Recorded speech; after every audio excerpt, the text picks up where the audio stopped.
Hello viewers, আপনারা দেখছেন ভিন্ন স্বাদের। আজ আমি একটা অন্যরকম চিকেন রেসিপি নিয়ে এসেছি, যেটা বেঙ্গলি স্টাইল চিকেন ঝালফ্রেজি, বা তোমরা বেঙ্গলি স্টাইল চিলি চিকেনও বলতে পারো।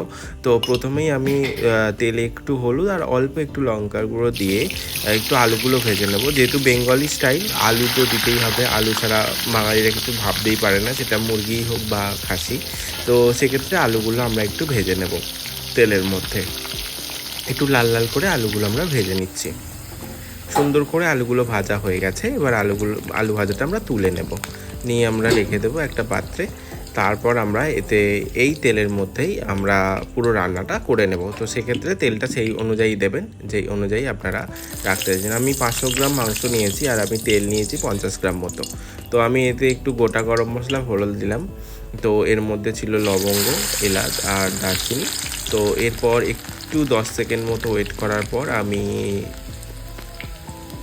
রসুনটা দিয়ে দিয়েছি। রসুনটা দেওয়ার পর রসুনটা যখন দেখবে একটু ওপর দিকে উঠে এসছে, হালকা হালকা ব্রাউনিশ কালার এসেছে, তখন দুটো কাঁচা লঙ্কা দিয়ে তেলে দিয়ে দেবে। তাহলে কী হবে, গন্ধটা খুব সুন্দর আসে কাঁচা লঙ্কার। সেক্ষেত্রে আমি দিলাম। তো কাঁচা লঙ্কাটা যখন হয়ে যাবে, তারপর তোমরা পেঁয়াজটা দিয়ে দেবে। পেঁয়াজটা কিন্তু খুব সরু সরু পাতলা পাতলা করে কাটবে, তাহলে রান্নাটা খুব ভালো হবে। তো পেঁয়াজটা দিয়ে আমরা পেঁয়াজটাও কিছুক্ষণ ভেজে নেব তেলেতে। আমি রসুন, পেঁয়াজ আর কাঁচা লঙ্কা সবটা অল্প করে ভেজে নেব যতক্ষণ না গোল্ডেন ব্রাউন হচ্ছে। গোল্ডেন ব্রাউন হয়ে যাওয়ার পর আমরা মাংসটা দিয়ে দিচ্ছি ডিরেক্ট। মাংসটা শুধুমাত্র ধোয়া ছিল, কোনো রকম ম্যারিনেশন করা ছিল না। তো এরপর আমি মাংসটা কিছুক্ষণ নেড়ে ভেজে নেব। ভালো করে কিছুক্ষণ নেড়ে ভেজে নিলে দেখবে মাংসর কালারটা একটু সাদাটে সাদাটে হয়ে এসেছে, তখন দেখবে মাংসটা ভাজা হয়ে গেছে। এই পর্যায়ে আমি পরিমাণ মতো নুন, অল্প একটু হলুদ গুঁড়ো, অল্প একটু লঙ্কার গুঁড়ো দেব। দিয়ে আমি আর বাকি মশলা যেটা রয়েছে, জিরে গুঁড়ো, ধনে গুঁড়ো, আমরা দিয়ে দেবো। ধনে গুঁড়োটা একটু বেশি ইউজ করবে, যেটাতে টেস্ট কিন্তু খুব ভালো আসে। তো এটা দিয়ে আমরা আবার একটু নাড়াচাড়া করে নেব বেশ কিছুক্ষণ, যতক্ষণ না তেলটা খুব ভালোভাবে উঠে আসছে।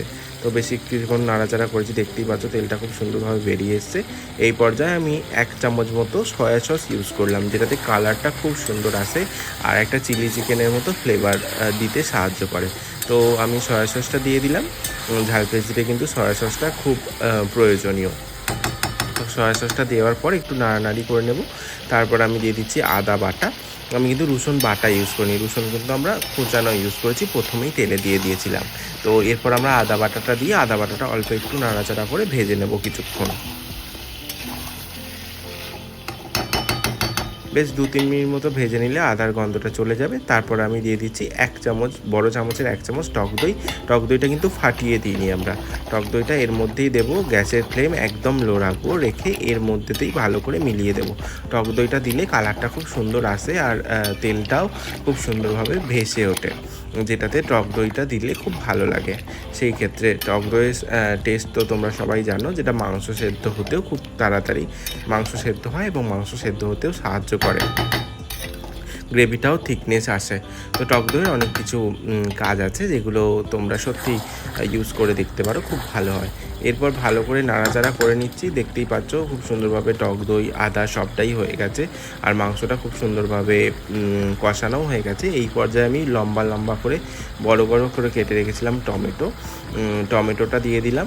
যেহেতু ঝালফ্রেজিতে একটুখানি আমরা অন্যরকমভাবে করছি, যেটা চিলি চিকেন স্টাইল হবে, সেই কারণে ক্যাপসিকামটাও দিচ্ছি। আমরা একটু বড় বড় করে কেটে ক্যাপসিকামটা দিচ্ছি, আর খুব লাস্টের দিকে দিচ্ছি না, কিন্তু এখন চিকেনটা প্রায় 60% মতো সেদ্ধ হয়ে গেছে।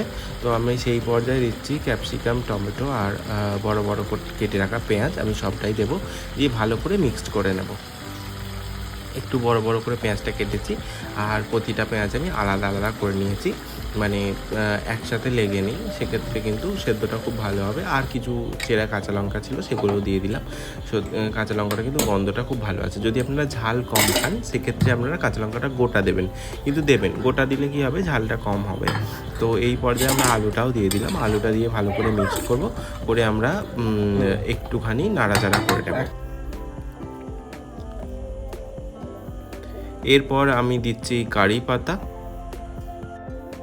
ভালো করে কারি পাতাটা দিয়ে দেবো, দিয়ে কিছুক্ষণ নাড়াচাড়া করব কারি পাতাটা দিয়ে, যাতে কারি পাতাটার ফ্লেভারটাও খুব ভালোভাবে এসে যায়।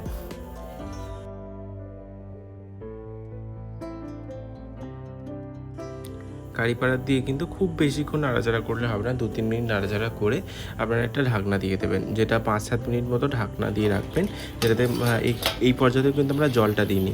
তার কারণ হচ্ছে কি, এই পর্যায়ে জলটা দিলে কারি পাতাটার গন্ধটা চলে যেত। কিছুক্ষণ আমরা রেখে দিয়েছিলাম 5 মিনিট মতো, তারপর ঢাকনা খুলেছি, খুলে একটু নাড়াচাড়া করে নেবো। করে নেওয়ার পর আমরা পরিমাণ মতো জল দেবো, যেহেতু আমরা একটু গ্রেভি করবো রান্নাটা, সেক্ষেত্রে জলটা আমরা সেই অনুযায়ী দেবো।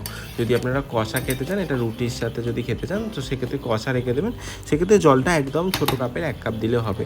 যেহেতু আমরা একটু গ্রেভি রাখবো, সেক্ষেত্রে আমরা বড় কাপের 1 কাপ মতো জল দিচ্ছি, যেটা মাংসটা সেদ্ধ হতে সাহায্য করবে এবং কিছুটা রয়েও যাবে।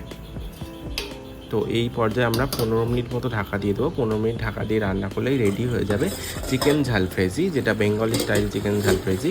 খুব ভালো হয় খেতে, আপনারা অবশ্যই এবার ট্রাই করবেন আর আমাকে জানাবেন আপনাদের রেসিপিটা কেমন লাগলো। যদি ভালো লাগে তাহলে অবশ্যই লাইক করে দেবেন, কমেন্টে জানাবেন কীরকম লাগলো। আর যদি সাবস্ক্রাইব না করে থাকেন তাহলে এক্ষুনি সাবস্ক্রাইব করে নিন। থ্যাংক ইউ পুরো ভিডিওটা দেখার জন্য।